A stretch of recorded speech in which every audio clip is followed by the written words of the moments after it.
Sir. जी sir. जैसा कि आप सबको ज्ञात है कि हमारे पड़ोसी देश बांग्लादेश में राजनीतिक उथल पुथल और एक बगावत के चलते एक बहुत बड़ी अनरेस्ट हो गई है। वहाँ की निर्वाचित प्रधानमंत्री को देश छोड़कर भागना पड़ा और बड़े ही अल्प समय में वहाँ से भाग करके अभी भी वो 2-3 दिन से दिल्ली एयरपोर्ट पर हैं।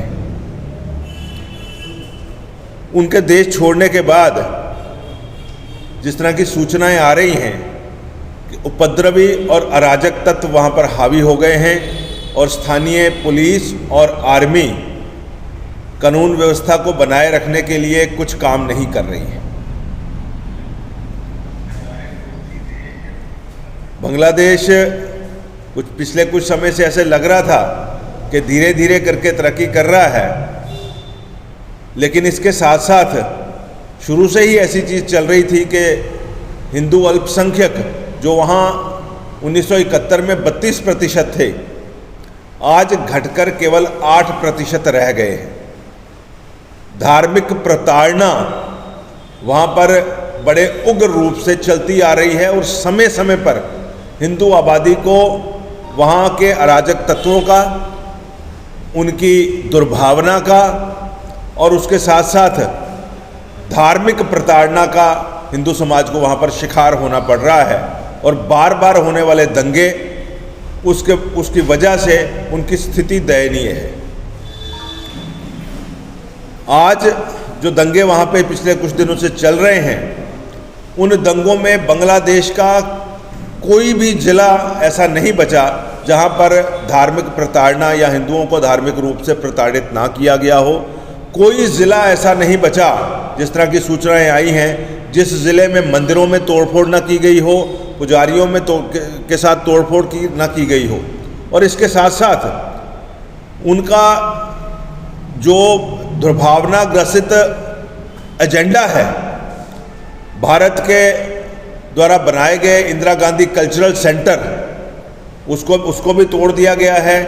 उसके साथ साथ भारत सरकार के द्वारा उनकी रक्षा के लिए, उनकी सेवा के लिए भेंट की गई एम्बुलेंसेस, उनको भी जलाया गया है। और बहुत सारे व्यापारिक प्रतिष्ठान जो हिंदू समाज के थे, जो हिंदू बंधुओं के थे, उनको भी तोड़फोड़ की गई, जलाया गया और लूट खसूट की गई है। और ये जो तोड़फोड़ हो रही है, ये जो आगजनी हो रही है, ये जो अराजकता हो रही है, केवल एक जगह पे केंद्रित ना होकर के पूरे बांग्लादेश में फैल चुकी है। ऐसी स्थिति में पूरे विश्व को जागृत होना होगा। और ये जो उनकी इंटरनल पॉलिटिकल उठापटक है, उस पॉलिटिकल उठापटक के दौरान भी हिंदुओं को निशाना बनाया जाए, ये सर्वथा उचित नहीं है, बहुत ही अनुचित है और मानवाधिकार का बहुत बड़ा उल्लंघन है। पूरे विश्व की जो मानवाधिकार संस्थाएं हैं, पूरे विश्व की जो डेमोक्रेटिकली इलेक्ट सरकारें हैं, वर्ल्ड कम्युनिटी है, उन सबको इसका संज्ञान लेना चाहिए। और बड़ी ऑर्गेनाइजेशन, यूनाइटेड नेशन ऑर्गेनाइजेशन या अन्य संस्थाएं हैं, उनको इसका संज्ञान लेकर के हिंदुओं की रक्षा के लिए, उनके वहाँ पर दोबारा से उनका जो है काम धंधा निवास बहाल हो, उसके दिशा में बड़े कार्य करने पड़ेंगे। और इसके साथ साथ इस हिंसा का तुरंत रुकना बहुत आवश्यक है। हमें ऐसा लगता है कि ऐसी स्थिति में वहाँ से बड़ी संख्या में पलायन भी हो सकता है और केवल मात्र हिंदुओं का पलायन नहीं, वहाँ पर से जो घुसपैठिए भारतवर्ष में घुसते हैं, उनकी भी समस्या उग्र रूप से यहाँ पर आ सकती है। भारतवर्ष की सीमाओं की निगरानी करने वाली जो सुरक्षा बल हैं, उनको इस स्थिति में अभूतपूर्व रूप से चौकन्ना रहना होगा। इसके साथ साथ भारत की सरकार को भी उस स्थिति के ऊपर पैनी नज़र रख करके और पूरे विश्व समुदाय में हिंदुओं का सम्मान बहाली, उनकी रक्षा सुरक्षा, उनके व्यापारिक प्रतिष्ठानों की, स्कूलों की, सब चीज़ों की सुरक्षा के लिए कार्य करने चाहिए। इस कार्य के लिए हम सरकार से भी आह्वान करते हैं और वर्ल्ड कम्युनिटी से भी आह्वान करते हैं। और ऐसे समय पर एक बात आपके माध्यम से हम लोग समाज में पूरे विश्व में पहुंचाना चाहते हैं कि बहुत से ऐसे तत्व जो कि सेल्फ स्टाइल जो ह्यूमन राइट्स के प्रोटेक्टर बन जाते हैं, जब किसी आतंकवादी को फांसी लगनी होती है तो उस वक्त आधी रात को जाकर के भारत की सुप्रीम कोर्ट खुलवा लेते हैं, यूनाइटेड नेशंस में जाकर के वहाँ पर चिल्लाने लग जाते हैं, वहाँ पर प्रोटेस्ट विरोध शुरू कर देते हैं।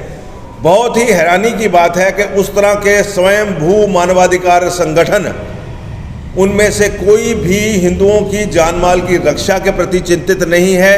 उनके साथ हो रहे दुर्व्यवहार के प्रति उन्होंने कुछ बोला नहीं। हिंदुओं के जान माल का जो वहाँ पर नुकसान हो रहा है, हिंदू व्यापारिक प्रतिष्ठानों का जो नुकसान हो रहा है, हिंदू सांस्कृतिक प्रतिष्ठानों का जो नुकसान हो रहा है, हिंदू मंदिरों का जो नुकसान हो रहा है, उन सब के विषय में ऐसी मानवाधिकार संस्थाओं ने कोई आवाज़ नहीं लगाई।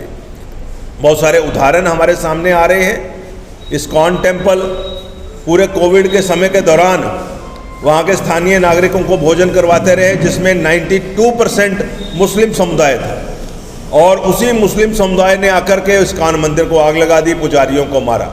बहुत सारे मंदिर ऐसे हैं जिनकी तस्वीरें, वीडियो सोशल मीडिया पर हैं, जहाँ पर बांग्लादेशी मुसलमानों की उन्मादी भीड़ जो है उन मंदिरों में तोड़फोड़ कर रही है, भगवान के स्वरूप के साथ निरादर किया जा रहा है और पुजारियों को मारा पीटा जा रहा है, और बहुत से लोगों को उसमें जान भी अपनी गंवानी पड़ी है।